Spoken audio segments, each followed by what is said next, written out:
नमस्कार दोस्तों, द धार्मिक यात्रा में आपका स्वागत है।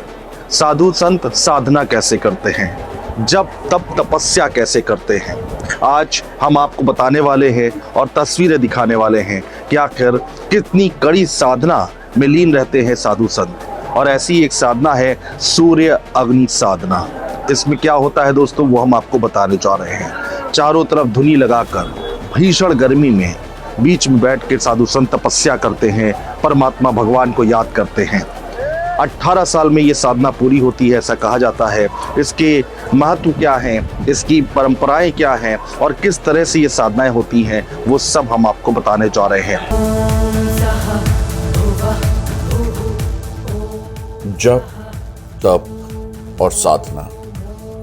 दुनिया के साधु संत अलग अलग साधनाएं करते रहते हैं। ऐसी ही एक साधना है पंचधूनी तपस्या, जिसे अग्नि स्नान की साधना भी कहा जाता है, जिसे सूर्य अग्नि साधना के नाम से भी जाना जाता है। और इस साधना की शुरुआत बसंत पंचमी को होती है।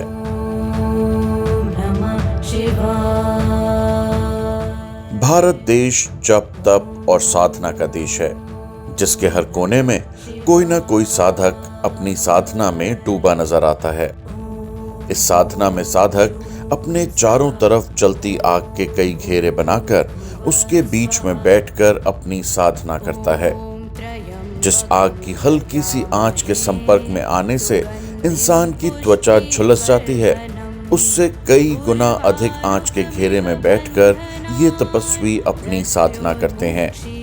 इतना ही नहीं, एक समय तो ऐसा भी आता है कि जलती हुई धूनी साधु संत अपने सिर पर रखकर साधना करते हैं।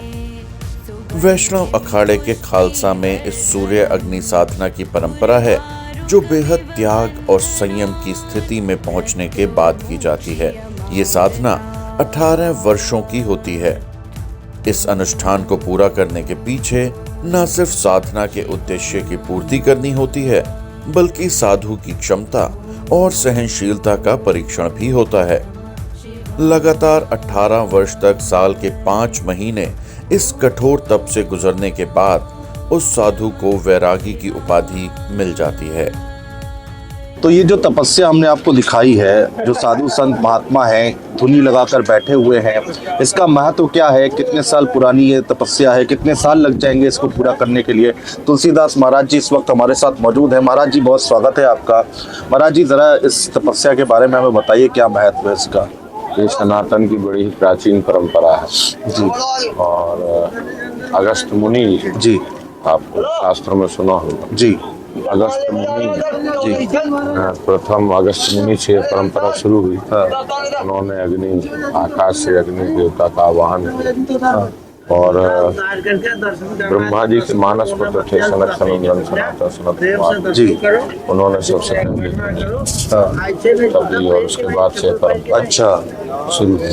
अच्छा, तो आज भी निरंतर लाखों करोड़ों वर्ष हो गए, परंपरा आज भी चालू जी। समय के साथ स्वरूप बदल जाता है, लेकिन परंपरा वही है। तो एक प्राचीन परंपरा है और इसमें साधुओं का जन कल्याण, संतों का जन कल्याण का भाव होता है जी। अपना निजी कोई स्वार्थ निहित नहीं होता है। जन कल्याण, मानव मात्र कल्याण के लिए यह सब तपस्या होती है। और इस तपस्या को पूरा होने में 18 वर्ष लगते हैं। 18 वर्ष जी। अच्छा। और यह माघ मास की शुक्ल पक्ष की पंचमी तिथि बसंत पंचमी से शुरू हो गए थे। ज्येष्ठ मास की शुक्ल पक्ष की 10वीं तिथि, गंगा दशहरा जिसको कहा, हाँ, 10वीं तिथि तक यह चलती है। 4 महीने जब सूर्य भगवान अपनी गर्मी में प्रचंड पूरे अपने ताप पर होते हैं जी, उस समय की कठिन साधना कही जाती है। महाराज जी, अभी तो मौसम ठीक है, अभी शुरुआत है, अभी तो संधि बेला है, ठंडी का जाना है और गर्मी बसंत अभी तो बहुत मार्च अप्रैल आएगा तब। जी हाँ, तो धीरे धीरे वही ज्येष्ठ की गंगा दशहरा तक पूरा। बहुत कड़ी तपस्या महाराज जी। यहाँ संतों का काम है तपस्या करना, सबके लिए बड़े। हमारे यहाँ कहते हैं संत जो होते हैं परहित के लिए अपना शरीर धारण करते जी। उनका उद्देश्य होता है परहित जी, परहित का जो संतन भरे शरीर। परहित के उद्देश्य से ही तपस्या। तो कई कई पार्ट में होती है ये, आप बता रहे यहाँ थे। ये 18 वर्ष में पूरी होती है। इसके 6 क्रम है। अच्छा तो पंचधूनी, सप्तधूनी, द्वादश, 84, अच्छा। करपुट, खप्पर, इस तरह से 3-3 वर्ष के 6 क्रम है। 18 वर्षों की। हाँ, तो ये 3-3 साल में ये पूरी करते हैं।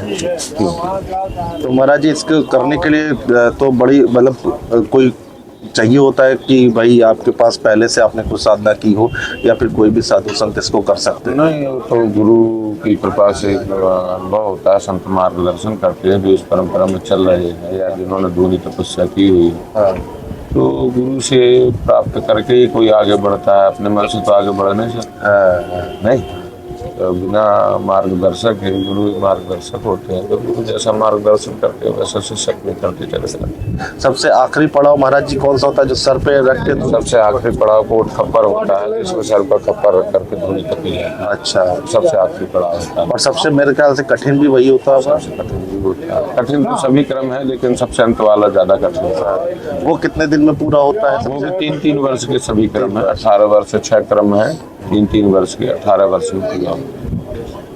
बहुत शुक्रिया महाराज जी, आपने समय निकाला, बातचीत की, इतना ज्ञान दिया, बहुत शुक्रिया।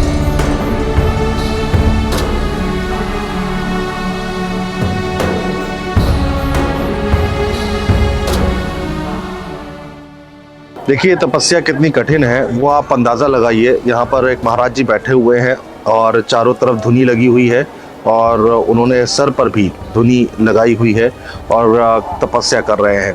जैसा कि पहले हमने बताया था कि अभी मौसम ठीक है, लेकिन जैसे जैसे समय और बीतेगा वैसे वैसे गर्मी और बढ़ेगी, और उस भीषण गर्मी में ये कड़ी तपस्या महाराज करते हैं, साधु संत करते हैं। और 18 वर्ष में ये तपस्या जो है पूरी होती है। 3-3 साल का ये अगर देखा जाए तो 6 भाग में ये तपस्या पूरी होती है।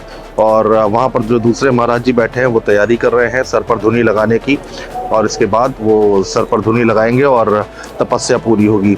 ये सबसे आखिरी पड़ाव इस तपस्या का 18 साल में पूरी होती है, और सर पर धुनी रखकर ये तपस्या जो की जा रही है वो सबसे आखिरी पड़ाव कहा जाता है।